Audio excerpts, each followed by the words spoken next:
শহরের দোকানে এখন বেশ ভিড়।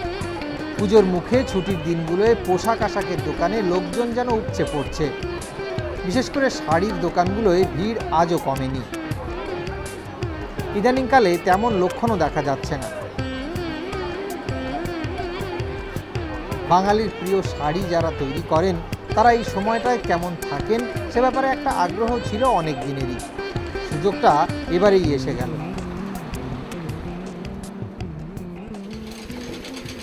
গিয়েছিলাম ধনেখালি, বাঙালির আদি অকৃত্রিম তাঁত শিল্পের অন্যতম গ্রাম।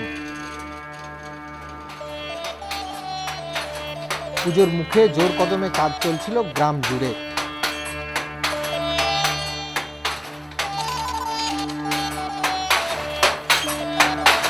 খটাখট শব্দে জানান দিচ্ছিল কাজের গতি।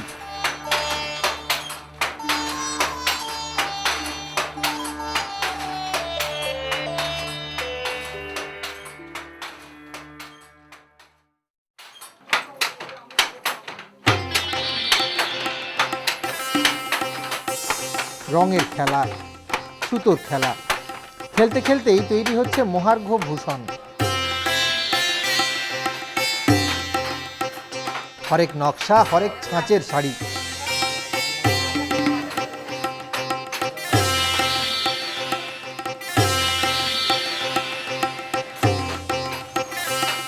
বেশিরভাগ শিল্পীই পুরুষ, তবে মহিলা তাঁত শিল্পী বিরল নয় এই গ্রামে। এই যে ছবি দেখতে পাচ্ছেন, ইনি বাসন্তী দাস। অপরিসর এক চিলতে ঘরে কাজ করেন আপন মনে। জানলার এক চিলতে আলোই কাজের নিত্য সঙ্গী তার। শাশুড়ি, মুখ স্বামী ও ছোট মেয়েকে নিয়ে বাসন্তীর সংসার। জমি নেই, স্বামীর ভিটে আর তাঁত বোনার যন্ত্রটাই তার একমাত্র সম্বল। তাঁত শিল্পীদের যা অবস্থা, তাতে সব জায়গা থেকেই অভিযোগ শোনা যায় যে তাঁত শিল্পীরা কষ্টে আছেন। আপনি উনি তো আমার স্বামী ছিল না, তো বোঝানো যায় না। কাজের চাপ দিলে রাগারাগি করে। এবার আমি যতটুকু পারি তা নিয়ে আর কি, মানে সংসারকে লেখাপড়া খরচা আছে, চলে না, খুব কোনো রকমে চলে যায়। একটা শাড়ি বুনতে আপনার কতদিন সময় লাগে? 2 দিন। আচ্ছা। এবার সুতনাতা করলে আবার 2.5 দিন পিছিয়ে যাচ্ছে, আবার আরেকবার বেরিয়ে যাচ্ছে। আচ্ছা। আর একটা শাড়ি বুনলে পরে, বোনা শেষ করলে পরে আপনি কত টাকা মজুরি পান? তো 100 টাকা। 100 টাকা। তার মানে 3 দিনে এবার ওদিকে আবার আমার মার তেল বাদ যাচ্ছে। বাদ দিয়ে কত টাকা? 10 টাকা পিসে বাদ দিলাম, 90 টাকা। আচ্ছা। এবার 90 টাকা এই বাজারে চলবে, সমস্ত কিনে, জল বাজার সমস্ত কিনে, জমি জায়গা সুস্থ। এক নজরেই বোঝা যায় পরিবারটির অর্থনৈতিক অবস্থা। তাঁতির মেয়ে বাসন্তী কাজ জানতেন কিছুটা। মুখ বধির মানুষটির সঙ্গে বিয়ে হওয়ার পর সংসারের তাগিদে শিখে নেন তাঁত বোনার কলাকৌশল। তারপর শুধুই এগিয়ে চলা।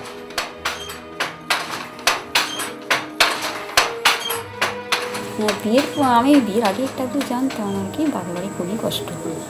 আমরা 5 বোন, 1 ভাই, আমি সবার বড়। বাবা খুবই কষ্ট ছিল।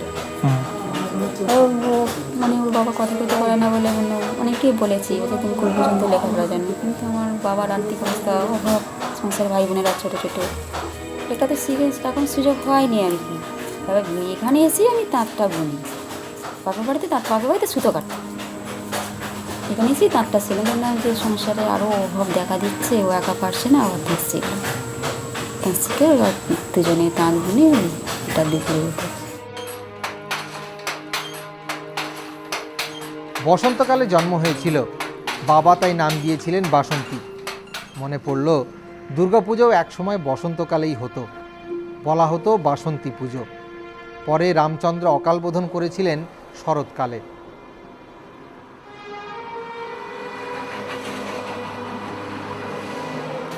দুর্গাপুজো ভালো কাটবে না এই দুর্গার। 3-3টে দিন হাড় ভাঙা খাটুনির পর যাদের মাত্র 90 টাকা আয় হয়, তাদের পুজো ভালো কাটা সম্ভব নয়। তবে একমাত্র মেয়ের জন্য সামান্য কিছু করার ইচ্ছে রয়েছে তার। ছোটো মেয়েকে তো ইচ্ছা আছে একটু একটু হাঁটে, অন্যদিকে যদি কিছু সে করতে পারে। একটু ইচ্ছা আছে যে একটু বেশি পড়াশোনা করে ও যদি নিজের পায়ে কিছু করতে পারে, সেটা আমি পুজোতে মেয়েকে কি দেবেন?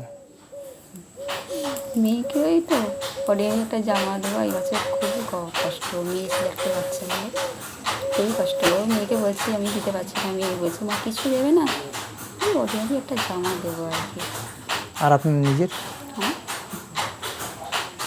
আপনি এবারে কি ভাবছেন, কি করে দেবেন? কী আর করে দেবো, আমার বড় মেয়ে আসবে, যা রোজে রান্না হয় সেটা আবার তাতে আর কী আর করবো, একটু মাছ করতে হবে, মাছ তো কেনা যায় না, অনেক দাম, মাছটা করতে হবে। পুজো দেখতে যাবেন? বিশেষ হয় না, ভালো লাগে না, ইচ্ছা হয় না? ইচ্ছা হয় না, আর্থিক অবস্থা সংসারে মানে পুজোর কটা দিন মানে যে একটু বসে থাকবো সেটাও মানে কাজ করলেই ভালো হয় এরকম। ঘরে ঘরে অভাব অনটনের নিত্য চর্চা, সারাদিন তাঁতের মাকুর ছোটাছুটি।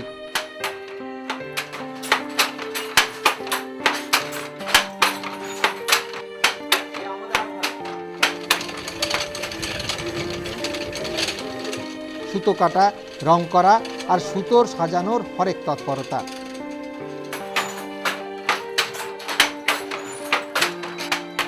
গ্রাম জুড়ে বৃদ্ধদের কর্মতৎপরতা। শীর্ণকায় চেহারার বৃদ্ধরা কোনো মতে টেনে চলেছেন জীবনের সুতো।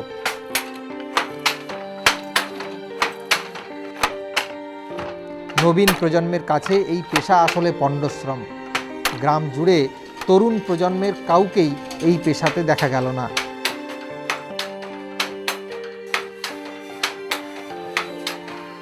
খাটুনি হাড় ভাঙা, অথচ উপার্জন নেই। ওই একমাত্র যাই বছরে দেখেছি বেলুড় মঠ গেলাম, একদিন ঘুরে চলেন, বেরোতে ইচ্ছা হয়, বাদ বাকি আমাদের ধনেখালি এলাকার মধ্যেই ঘুরি আমরা। পুজোয় খাবে কি দুপুরবেলা, রাত্রিবেলা খাওয়া দাওয়া? রাত্রে এবার ওই থেকেই বোনাস থেকে কিছু রেখে দেওয়া হয়, রেখে দিয়ে ওই এবার ওটা কেন অষ্টমী নবমী সবাই আনন্দ করে লুচি করা হয় অষ্টমী নবমী। হ্যাঁ, এবার মাছ দেওয়ার যেন ক্ষমতা, কেউ মাছ করে, কেউ মুরগি মাংস সস্তা কি করা হয়। তুমি কি করবে? হ্যাঁ, আমি তো ওই লুচি করা হয়, আর তারপর দিন ওই মাছ নালে ওই মুরগির মাংস আনা হলে একটু করা হয়। শক্ত যায় এবার খেতে তো হবে, ওই তো আলু ভাতে ভাত, বেশিরভাগ আমাদের নিরামিষ ভাতই হয়, মাছ মাংস কেনার মধ্যে ক্ষমতা থাকে না। ছেলেমেয়েরা বায়না করে না? না, ছেলেমেয়েরা বায়না করে না, সেরকম কিছু বুঝতে পারছি যে বাবা পারবে না, ওই বায়না একটু আধটু করে যে বাবা ডিম আনো, ওই ডিমটা আনা হয়। সময় যেন থমকে রয়েছে ধনেখালিতে। তাঁত মাকুর পাশাপাশি দিব্যি কাজ করে যাচ্ছে চরকাও। ধনেখালির তাঁত শিল্পের প্রচলন হয় আজ থেকে প্রায় 100 বছর আগে। পরিবারের প্রায় সবাই এক একটি শাড়ি বোনার কাজে ব্যস্ত থাকেন। কাজের ধাপও রয়েছে অনেকগুলি। শিল্পের আধুনিকীকরণ সেভাবে হয়নি। আধুনিক বাজারের সঙ্গে কঠিন লড়াই চালিয়ে টিকে থাকতে গেলে যে ধরনের প্রযুক্তিগত সাহায্য ও গবেষণা দরকার তা হয়নি। তাঁত শিল্পী যারা, তাঁত শিল্পীদের অবস্থা খুবই খারাপ আমরা দেখলাম। এইটা যে তাঁত শিল্পীদের পরিস্থিতিটা এতটা খারাপের দিকে যাচ্ছে কেন, এবং কোনো নতুন প্রজন্মের ছেলেমেয়েরা তারা এই পেশাতে আসছে না? এই পেশার সঙ্গে তারা আসতেই চাইছে না, এবং দেখা যায় কি বিভিন্ন কাজেতে এই কাজের মধ্যে কিছুটা ফাঁকি দিয়েও তারা সমান মজুরি পেয়ে যায়, কিন্তু এই তাঁতের কাজ করে কোনো ফাঁকি দিলে সেই ফাঁকি পড়ে তার সেই মজুরি পাওয়ার কোনো নেই। আজকে কোনো যেটা মাইনে করা কর্মচারী, সে হয়তো কাজের মধ্যে কোনো ফাঁকি দিলে তার মাইনেটা কাটে না, কিন্তু আজকে যারা তাঁত বুনছে তাদের কাজ করতে করতে সে 5-10 মিনিট বন্ধ রেখেও সেটাই তার মানে প্রোডাকশানে কমে যাচ্ছে, সে মজুরি তার কেটে যাচ্ছে। সমবায় সমিতিগুলো তৎপর হয়েছে অনেকটা, তবে যা প্রয়োজন তার তুলনায় মোটেও যথেষ্ট নয়। আপনার বোনা হয়তো অনেক দামি শাড়ি বা অনেক শাড়ি পুজোর সময় অনেকে সেগুলো কিনছেন, অনেক দামে কিনছেন।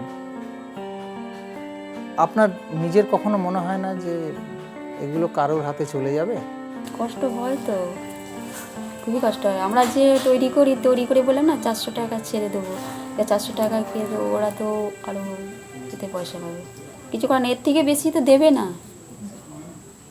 এবার আমরা যদি 10 টাকা 20 টাকা বেশি বলবো, এত দাম নেবে না, চলে যাবে। দাঁতে দাঁত চেপে হাতের মুঠো শক্ত করে প্রতিদিন সকাল থেকেই লড়াই শুরু হয়। দ্রুত কাজ শেষ করার লড়াই। অপুষ্টিজনিত মলিন মুখগুলো বিশ্রাম নেয় না। এই গ্রামের বৃদ্ধদের হয়তো রাত ছাড়া বিশ্রাম নেওয়াটাও বারণ।